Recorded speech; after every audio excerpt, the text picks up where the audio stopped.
राजस्थान विधानसभा में जयपुर की मालवीय नगर सीट पर भारतीय जनता पार्टी ने मौजूदा विधायक और पूर्व मंत्री रहे कालीचरण सर्राफ पर भरोसा जताया है।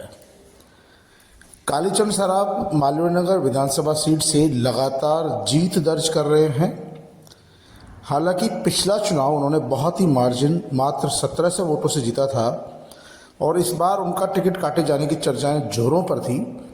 लेकिन कालीचरण सर्राफ को भाजपा का खांटी नेता माना जाता है, उनकी ज़बरदस्त पकड़ है और इससे पूर्व वाले चुनाव में उन्होंने अपने निकटतम प्रतिद्वंदियों को 40,000 से ज़्यादा वोटों से हराया था। लेकिन पिछली बार उनका मुकाबला अर्चना शर्मा से था, तो अर्चना शर्मा मात्र 1700 वोटों से हारी थी। इस बार फिर उनका मुकाबला कांग्रेस पार्टी की अर्चना शर्मा से ही होगा। इलाके में वैश्य मतदाताओं की बहुलता है, ऐसे में इस बार उनको कांटे की टक्कर होगी। वहीं कांग्रेस पार्टी ने तीसरी बार अर्चना शर्मा को टिकट दिया है। अर्चना शर्मा पिछला विधानसभा चुनाव कांग्रेस लहर में मात्र 1700 वोटों से हारी थी, इसीलिए उन्हें तीसरी बार टिकट दिया गया है। इससे पूर्व भी अर्चना शर्मा चुनाव हार चुकी है। जयपुर की मालवीय नगर सीट ऐसी मानी जाती है जो अजय सीट मानी जाती है और ये ऐसा माना जाता है कि कालीचरण सर्राफ के नाम से यदि किसी को भी टिकट दे दिया जाए या बीजेपी के नाम से किसी को भी टिकट दे दिया जाए तो मालवीय नगर सीट से बीजेपी की ही जीत दर्ज होगी। और इसीलिए कांग्रेस पार्टी ने जब भी जितने भी प्रत्याशी उतारे उनकी हार हुई। एक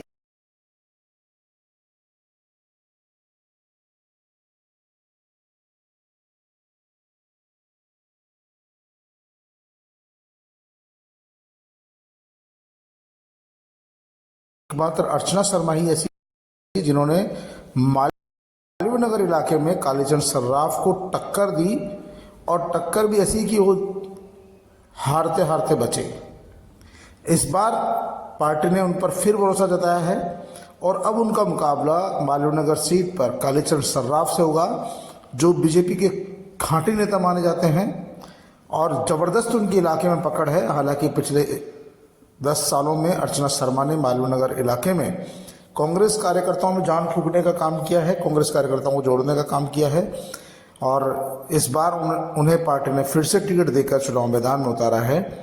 तो देखते हैं इस बार कालीचरण सर्राफ और अर्चना शर्मा में से कौन विधानसभा पहुंचता है। फिलहाल तो अर्चना शर्मा को भी अपने स्थानीय कांग्रेस के नेताओं का विरोध का सामना करना पड़ रहा है। वहीं सालों से टिकट की बाट जो रहे भाजपा की कई नेता जो इस बार मानकर चल रहे थे कि कालीचरण सर्राफ का टिकट कटेगा और उन्हें टिकट मिलेगा, उन्हें निराश होना पड़ा है और वो भी कहीं न कहीं कालीचरण सर्राफ की कार सेवा करेंगे। कालीचरण सर्राफ को जयपुर शहर का सबसे दबंग नेता माना जाता था बीजेपी का और कालीचरण सर्राफ ने अपने इलाके को कभी छोड़ना पसंद नहीं किया। उनकी जयपुर से लेकर दिल्ली तक पार्टी में बहुत अच्छी पैठ है और कालीचरण सर्राफ को जाना इस बात के लिए जाना जाता है कि वो अपने कार्यकर्ताओं के लिए कुछ भी करने को और किस भी हद तक जाने को तैयार रहते हैं। इसीलिए पार्टी ने उन पर भरोसा जताया है।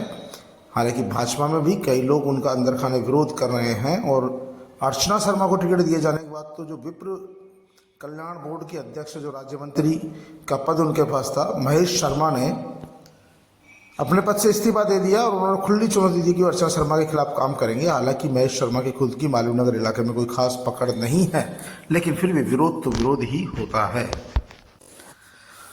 अर्चना शर्मा के अलावा जो भी कांग्रेस का नेता कालीचरण सर्राफ के सामने चुनाव लड़ा वो 45,000 से ज़्यादा वोटों से हारा है। पहली मर्तबा है कि अर्चना शर्मा ने कालीचरण सर्राफ की फसीलें ला दी और पिछला चुनाव मात्र 1700 वोटों से हारी। इसलिए कांग्रेस पार्टी ने नियम कायदे बदलते हुए उन्हें फिर से उम्मीदवार बनाया है। हालांकि अर्चना शर्मा को भी कांग्रेस के ही कुछ लोगों के विरोध का सामना करना पड़ेगा। टिकट मांग रहे कई नेता, कागजी नेता जो इलाके में कभी सक्रिय नहीं रहे लेकिन 6 महीने पहले से टिकट की दौड़ में शामिल हो गए। सबसे ज़्यादा खामियाजा अर्चना शर्मा को उन लोगों से भुगतना पड़ेगा, लेकिन उन लोगों की स्थानीय पहचान नहीं है। ऐसी स्थिति में अर्चना शर्मा ने जो नेटवर्क खड़ा किया है, पैरेलल खुद का नेटवर्क जो मालवीय नगर इलाके में खड़ा किया है, वो नेटवर्क काफ़ी मजबूत है। और कालीचंद सराफ का तो सालों से नेटवर्क जबरदस्त है, घर घर में पहुंच है उनको कालीचंद सराफ को न केवल भाजपा का परंपरागत वोट मिलता बल्कि SC ST का वोट भी उन्हें भरपूर मिलता है। और कालीचंद सराफ हमेशा लोगों के बीच में रहते हैं। ऐसे में दो नेताओं के बीच जो लगातार एक ही सीट से प्रयास कर रहे हैं उनके बीच मुकाबला होना है।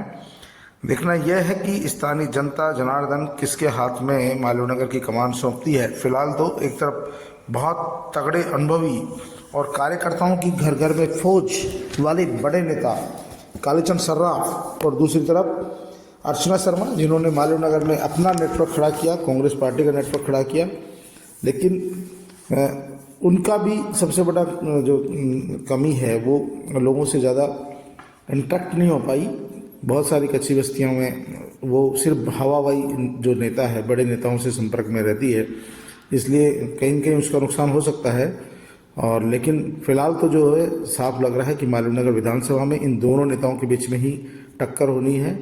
जनता जनार्दन क्या फैसला करती है ये 25 नवंबर को होने वाले मतदान और जो मतगणना होगी उसके बाद ही तस्वीर साफ होगी। फिलहाल तो लेकिन ये पहली मर्तबा था तब कालीचंद सराफ को टिकट के लाले पड़ गए और उन्हें संघर्ष करना पड़ा। कई नेताओं ने खुली चुनौती दी और कई नेताओं ने तो प्रचार भी शुरू कर दिया, जबकि आज से पहले कभी भी कालीचंद सराफ को इस तरह की समस्या का सामना नहीं करना पड़ा था और पार्टी सबसे पहले उन्हें ही टिकट देती थी। लेकिन इस बार उन्हें भी काफ़ी चुनौती का सामना करना पड़ा और पार्टी ने बड़ी ही मुश्किल से, बताया जा रहा है कि वसुंधरा राजे के कहने से उन्हें टिकट दिया है। और जयपुर शहर के ज़्यादातर टिकट वसुंधरा राजे के इशारे पे ही दिए जा रहे हैं। बताया जा रहा है कि वे वसुंधरा खेमे में रहे और इसका कारण जो संघ परिवार था उन्होंने उनका विरोध किया और विरोध का नतीजा यह रहा कि इस बार टिकट में काफ़ी लंबा समय लगा और जो उनके प्रतिद्वंदी थे उन्होंने माहौल वैसा बनाया कि जैसे कालीचंद सराफ का टिकट कट रहा है। अब मुकाबला कालीचंद सराफ के और अर्चना शर्मा के।